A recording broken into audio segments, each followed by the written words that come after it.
के लिए दहेज के बारे में। और ये मौलाना साहब से पूछना चाहते हैं कि जो मुहिम जो निकाला है, क्या नाम है इसका, जावेद आमान, ये जो दहेज के बारे में मुहिम निकाला है पूरे हिंदुस्तान में, तो आप क्या कहना चाहते हैं उसके बारे में? बहुत बढ़िया काम कर रहे हैं जावेद अमान जी, और सभी को ये अच्छी चीज़ है, सपोर्ट करना चाहिए। और ये सिर्फ मुहिम से काम नहीं चलेगा, हर नौजवान को इस चीज़ पे ध्यान देना चाहिए कि जो आपकी भी औलादें होंगी, है ना, तो कैसा माहौल आप तैयार करेंगे आने वाले समय के लिए।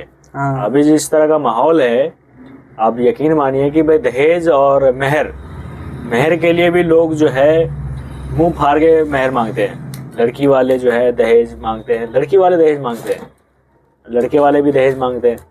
तो ये जो है मुहिम बढ़िया है, लेकिन ये बढ़िया जब होगा जब प्रॉपर बहिष्कार हो इसका, है ना, कि भाई मेहर के लिए भी आप लड़के की जो आमदनी है उससे आप 10 गुना 100 गुना ज़्यादा ले रहे हैं, उस पर भी बात हो, है ना।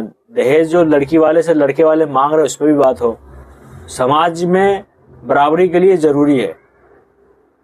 हाँ, और दूसरी बात यह है कि आजकल की हमारे कौम की लड़कियां इंस्टाग्राम पे मुजरा करती है, और जब शादियां ना होती है तो फिर वो गरीबी की कारण बताते हैं। कारण जो है ये तो भाई ये तो बहुत गुनाह है। ये तो भाई आप कोई भी लड़की हो, भाई लड़की क्या है, लड़की पर्दे में रहने वाली चीज़ है। और आप मुंह छुपा के अगर नाच रहे हैं इंस्टाग्राम पे, फेसबुक पे, सोशल मीडिया क्या है, एक दुनिया है। क्या है सोशल मीडिया? दुनिया है। जैसे आप बाजार में जाते हैं तो पर्दा करके जा रहे हैं, उसी तरह अगर सोशल मीडिया चलाते हैं तो आपको पर्दा में रहना, अपना फोटो पिक्चर नहीं डालनी है। आपने एक न्यूज़ सुना होगा कि एक वेबसाइट है, उस वेबसाइट पे मुस्लिम बच्चों का बोली लगा रहे थे, मुस्लिम बच्चों को बोली लगा रहे थे वो लोग, फोटो डाल के कि ये इतने का है, सेल कर रहे थे। तो हमारे बच्चों के साथ जो भारत के अंदर बल्कि दुनिया के अंदर जो मुसलमान बच्चियां हैं उनके साथ जो व्यवहार हो रहा है, तो वो आप यकीन करिए कि बहुत भयावह माहौल है। आपको हर मुसलमान बच्चियों को सोचना चाहिए कि भाई मैं फेसबुक इंस्टाग्राम पे अपना फोटो क्यों डालूं। नहीं, इसमें बच्ची की गलती नहीं है। और कोई अगर डाल रहा है तो फिर ये उम्मीद ना करे कि उसके लिए कोई लड़का जो है रिश्ता लेके जाएगा, क्योंकि इस्लाम कहता है कि आप दीनदारी को, अल्लाह के रसूल सल्लल्लाहु अलैहि वसल्लम ने फरमाया कि आप जो है दीनदारी को लाजिम पकड़ो। आप दौलत मत देखो, शोहरत मत देखो, कुछ मत देखो, आपको देखना लड़की दीनदार है कि नहीं। अब कोई लड़का अगर नाचने वाली लड़की को लेकर आएगा शादी करके, तो भाई उसकी औलाद भी नाचने वाली होगी। ये तो मर्दों को देखना है कि हम कैसा समाज बनाएंगे, है ना, क्योंकि औरतों को जो है मर्दों के सुपुर्द कर अल्लाह ताला ने कि भाई औरतों को रखवाली करने वाला कौन है? मर्द है। चलो ठीक है, मैं एक बात और कहना चाहते हैं। और ये क्या कहते हैं, दिल्ली में ये एक उसकी लड़की वीडियो बनाती है, उसका नाम नहीं लूँगा मैं, उसमें मुझे FIR की धमकी दिया है, और वो मौलाना है, उसके क्या कहते हैं मदरसे के एक नाजिम भी है, और उसके लड़की इंस्टाग्राम फेसबुक पे वीडियो बनाती है। वो खुद कहती है कि मेरी लड़की मेरी मर्जी, तो लड़का क्यों ना कहे उसके पापा कि मेरा लड़का मेरा मर्जी, चाहे जितना दहेज लूँ। इसके खिलाफ फिर कौन होता है, जब मौलाना खुद के उसके लड़की मुजरा करती है इंस्टाग्राम पे। ऐसे आलिम और क्या कहते हैं बड़े आलिमों के बदनाम करते हैं। देखिए, ऐसे शख्स के लिए हदीस में एक बात कही गई है कि जो लोग अपनी बीवी बेटियों या बहनों के लिए उसके गलती पे गुनाह पे राजी हो तो उसको दय्यूस कहा गया है। नंगापन के लिए उसका बाप राजी है, भले ही वो मौलाना है, ठीक है ना, आप जैसा आप बता रहे हैं, अगर ऐसा कुछ है तो दय्यूस है, उसके लिए सख्त अल्फाज है दय्यूस। अगर आप ऐसे शख्स से कभी मिलें जो अपने बच्चों के, अपने बीवी बेटी बहन के नंगेपन को सपोर्ट करता हो, गलती को सपोर्ट करता हो, तो उसको बोले आप दय्यूस हो, उसको जो शर्मिंदा करो कि आप दय्यूस हो। अल्लाह के रसूल ने ऐसे शख्स को बोला है कि आप दय्यूस हो, है ना। तो ऐसे लोगों को इनको सपोर्ट नहीं करना चाहिए, इनके खिलाफ रहो। और दहेज का जो मुहिम है वो बहुत ज़रूरी हो, हर चीज़ के लिए ज़रूरी होना चाहिए, चाहे मेहर के लिए हो। मेहर भी जो है बहुत मुंह खोल के मांग रहे लोग, आप यकीन माने, बहुत ज़्यादा मेहर के लिए भी। आप कोई लड़का है ना, वो 8-10 हज़ार रुपये कमाता है, अगर उसका मेहर 50,000 बांध दिया जाए तो भाई वो कैसे देगा उसको? वो तो ज़िंदगी में नहीं देखा, जबकि मेहर देना फ़र्ज है ना, वाजिब है, वो आपको देना ही देना है, माफ़ नहीं होगा।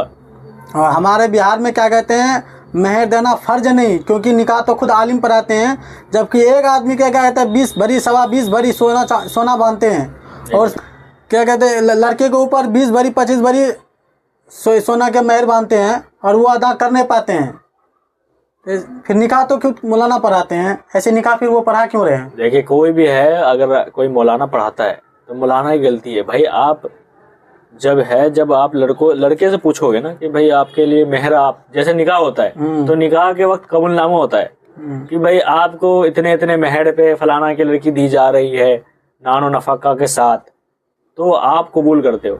तो उस चीज में लड़कों से पहले पूछ लो। अब क्या होता है, लड़के महफिल में तो नहीं बोल पाते हैं, है ना, तो उससे राय मशवरा लीजिए कि भाई आप दे पाओगे नहीं दे पाओगे। शादी करके ले लिया, अगर अगले बंदे ने नहीं दिया मेहर अपने बीवी को, तो पूरी जिंदगी उसको बोलते जिना करना, अपने बीवी के साथ जिना किया उसने, क्योंकि आपने उसको जो है दिया। और एक बात है हमारे समाज में ये है, कह रहा कि तुम मेहर को अदा थोड़ी ना करना है, बोले क्या कहते हैं तुम अगर इसे छोड़ दोगे तब बाद में ये पैसे देना पड़ेगा।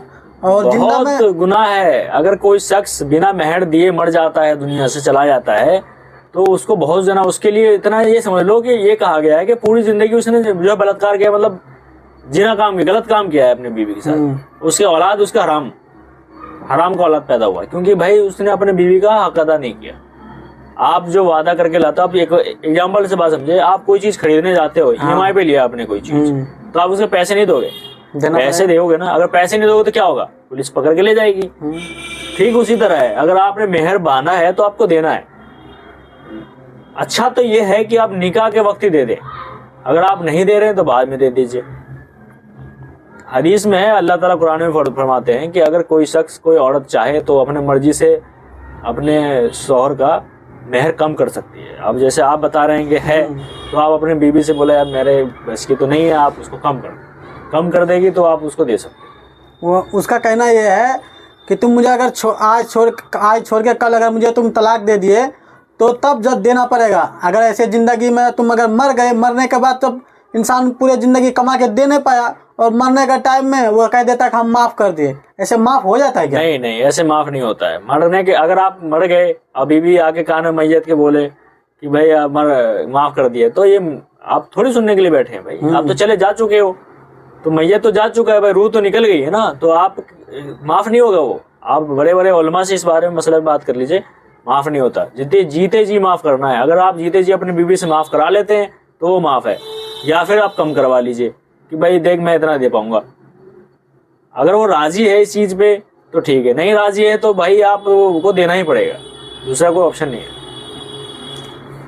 चलिए फिर ठीक है, अस्सलाम वालेकुम। हाँ तो भाई जो भी लोग निकाल रहे हैं भाई दहेज के खिलाफ प्रोटेस्ट कर रहे हैं या रैली निकाल रहे हैं, उनसे मैं कहना चाहता हूँ कि साथ में मेहर के खिलाफ भी हो कि भाई मेहर जो है बच्चे के, जो लड़का है उसकी हैसियत के अनुसार हो। कई बार क्या होता है, माँ बाप ये जैसा आपने अभी बताया कि भाई देना थोड़ी है, कल को आप तलाक देंगे तो भाई कहाँ से नहीं देंगे।